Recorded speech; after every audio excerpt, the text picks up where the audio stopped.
حظيت رفقة زملائي أعضاء مكتب المجلس الأعلى للشباب باستقبال كريم من لدن السيد رئيس الجمهورية، ونحن نعرض بين يدي السيد رئيس الجمهورية الانشغالات والتطلعات والتوصيات التي انبثقت على مختلف الأنشطة التي نظمها المجلس الأعلى للشباب في كل المستويات الوطنية والمحلية ومع مختلف الشرائح والفئات الشبانية، سواء الفئات التي تنتمي إلى قطاع التربية والتعليم والتكوين المهني، أو تلك التي تنتمي إلى المقاولاتية والمؤسسات الناشئة واقتصاد المعرفة، أو تلك التي تنتمي إلى الإعلام والاتصال والبيئة والتنمية المستدامة. كل تلك الفئات العديدة والمتعددة التي التقيناها على مدار سنة من الفعالية والنشاط والتفاعل مع شبابنا، طرحنا انشغالاتها التي تم تسجيلها. سيد رئيس الجمهورية كان مستمع جيد لما طرحه زملائي وزميلاتي، وكان متفاعل جيد مع ما طرحه زملائي وزميلاتي، وكعادته كان داعم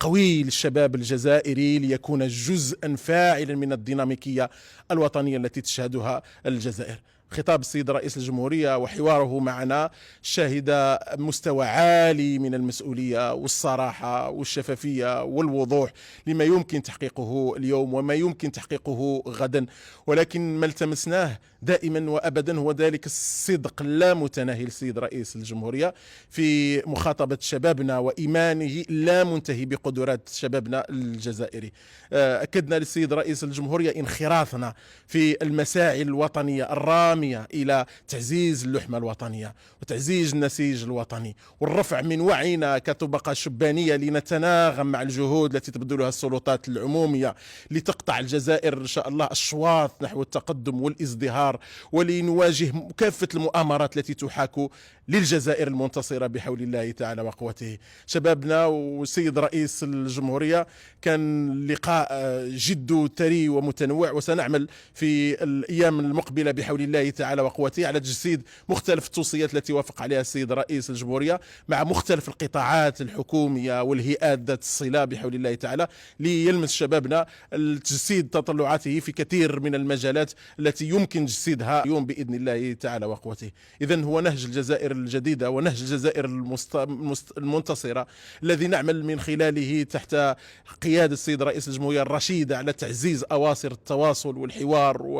ورفع الانشغالات والتطلعات الخاصة بشبابنا، ليكون الشباب الجزائري دائما منخرط في الديناميكية الوطنية التي تشهدها البلاد. لم ينسى السيد رئيس الجمهورية كعادتنا في لقاءاتنا معه الحديث على شباب الجالية، والذي لطالما اعتبره ويعتبره جزء من النسيج الوطني ومن الحركية والديناميكية الوطنية التي تعرفها البلاد، داعي لنا ككل مرة لمضاعفة الجهود ليكون الشباب الجالية الجزائرية ضمن هذه الحركية. لم يغفل كذلك السيد رئيس الجمهورية على أن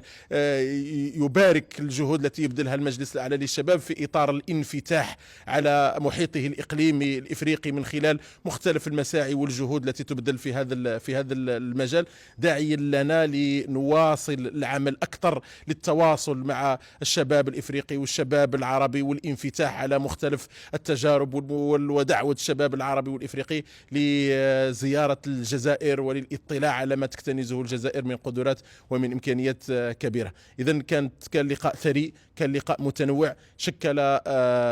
نقطة فارقة في مختلف اللقاءات التي عقدنا مع السيد رئيس الجمهورية لنواصل بحول الله تعالى العمل لعزة ولتطور ولسؤدد الشباب الجزائري.